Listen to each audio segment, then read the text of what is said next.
क्या आप जानते हैं कि हम सूरज को वास्तविक सूर्योदय से थोड़ा पहले देखते हैं?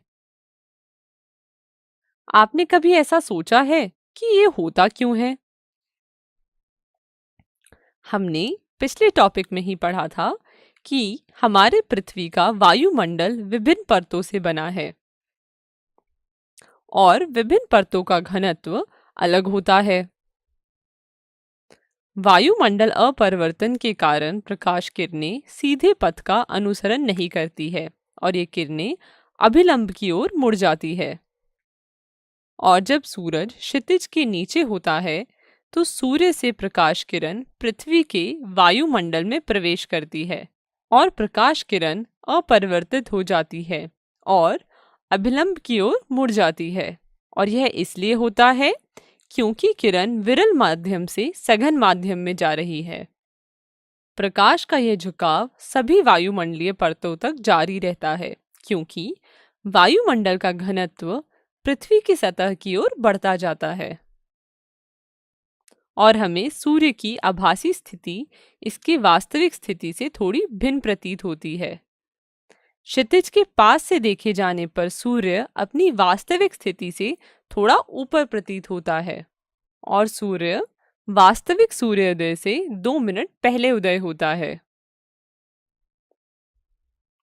हमने अभी पढ़ा कि सूर्य वास्तविक सूर्योदय से 2 मिनट पहले उदय होता है।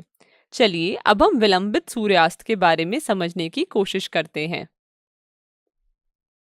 वायुमंडलीय अपरिवर्तन की समान घटना विलंबित सूर्यास्त की व्याख्या करती है। शाम में सूरज की वास्तविक स्थिति क्षितिज से नीचे होती है और सूर्य की किरणें पृथ्वी के वायुमंडल में प्रवेश करती है और यह अपरिवर्तित हो जाती है। सूर्य की आभासी स्थिति इसकी वास्तविक स्थिति से थोड़ी भिन्न प्रतीत होती है और क्षितिज के पास देखे जाने पर सूर्य अपनी वास्तविक स्थिति से थोड़ा ऊपर प्रतीत होता है और सूर्य अपने वास्तविक सूर्यास्त से 2 मिनट बाद अस्त होता है। चलिए एक बार दोहरा लें कि हमने क्या क्या पढ़ा। हमने पढ़ा कि हमारी पृथ्वी का वातावरण अनेक परतों से बना है।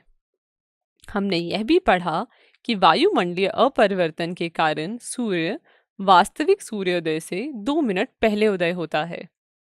हमने यह भी पढ़ा कि वायुमंडलीय अपरिवर्तन के कारण सूर्य अपने वास्तविक सूर्यास्त से 2 मिनट बाद अस्त होता है। कृपया इसे अपनी कॉपी में नोट कर लें।